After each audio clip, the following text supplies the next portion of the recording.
यह कहानी किसी युद्ध के शोर से नहीं, बल्कि एक सुबह की खामोशी से शुरू होती है। 6 अगस्त 1945, जापान का शहर हिरोशिमा। आसमान साफ था, लोग अपने रोजमर्रा के कामों में लगे थे। बच्चे स्कूल जाने की तैयारी कर रहे थे, दुकानदार अपनी दुकानें खोल रहे थे, और किसी को अंदाजा नहीं था कि कुछ ही मिनटों में इतिहास की दिशा हमेशा के लिए बदलने वाली है। ऊपर आसमान में एक अमेरिकी विमान उड़ रहा था, जिसे देखकर किसी ने डर महसूस नहीं किया, क्योंकि ऐसे विमान पहले भी आते जाते रहे थे। लेकिन इस बार वह विमान सिर्फ बम नहीं, बल्कि इंसान द्वारा बनाई गई सबसे खतरनाक शक्ति लेकर आया था। एक तेज चमक हुई, सूरज से भी ज्यादा उजली, और उसके बाद ऐसा धमाका जिसे शब्दों में बयान करना मुश्किल है। पूरा शहर एक पल में आग और राख में बदल गया।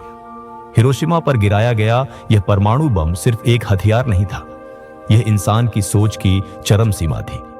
कुछ ही सेकंड में हजारों लोग भाप बन गए, इमारतें जमीन में धंस गईं, और जो बचे वे जलती हुई सड़कों पर मदद के लिए चिल्ला रहे थे। इंसानों के साए दीवारों पर हमेशा के लिए छप गए, जैसे समय वहीं रुक गया हो। न पानी काम आ रहा था, न दवाइयां। डॉक्टर खुद घायल थे, अस्पताल खत्म हो चुके थे। यह युद्ध का मैदान नहीं था, यह आम लोगों का शहर था, जहां सैनिकों से ज्यादा बच्चे, महिलाएं और बूढ़े थे।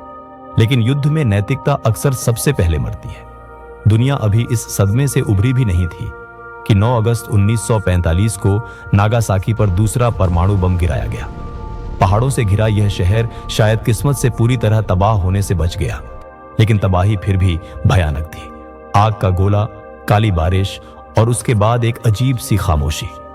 जो लोग तुरंत नहीं मरे, उनके लिए दर्द की एक लंबी कहानी शुरू हुई। रेडिएशन ने शरीर के अंदर से हमला किया, बाल झड़ने लगे, त्वचा गलने लगी, और कई लोग महीनों सालों बाद कैंसर जैसी बीमारियों से मरते चले गए। यह मौत तुरंत नहीं आई, यह धीरे धीरे आई, हर दिन, हर सांस के साथ। अमेरिका ने इन हमलों को युद्ध खत्म करने का जरिया बताया। कहा गया कि इससे लाखों सैनिकों की जान बच गई और जापान को आत्मसमर्पण के लिए मजबूर किया गया। सच यह है कि जापान ने आत्मसमर्पण कर दिया और दूसरा विश्व युद्ध समाप्त हुआ। लेकिन सवाल आज भी जिंदा है, क्या यह तरीका जरूरी था? क्या किसी युद्ध को खत्म करने के लिए पूरे शहरों को मिटा देना सही ठहराया जा सकता है? इतिहास में यह पहली बार था जब इंसान ने देवता बनने की कोशिश की। जीवन और मृत्यु का फैसला एक बटन दबाकर किया गया। हिरोशिमा और नागासाकी सिर्फ 2 शहर नहीं हैं, वे चेतावनी हैं। इन बमों के बाद दुनिया ने परमाणु हथियारों की ताकत देखी और डर भी। शीत युद्ध शुरू हुआ, देशों के बीच हथियारों की होड़ लगी, और पूरी मानवता एक अदृश्य खतरे की छाया में जीने लगी।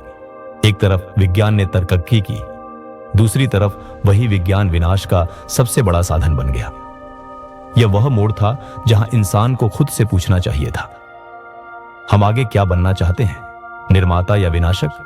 आज दशकों बाद भी हिरोशिमा और नागासाकी के लोग उस दिन को नहीं भूले।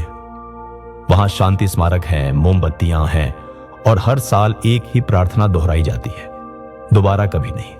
यह कहानी हमें यह सिखाती है कि युद्ध जीतने से ज्यादा जरूरी है युद्ध को रोकना, क्योंकि जब परमाणु हथियारों की बात आती है तो जीतने वाला कोई नहीं होता। अगर इतिहास हमें कुछ सिखाता है तो वह यही है कि इंसान की सबसे बड़ी ताकत उसका दिमाग नहीं, उसकी करुणा है।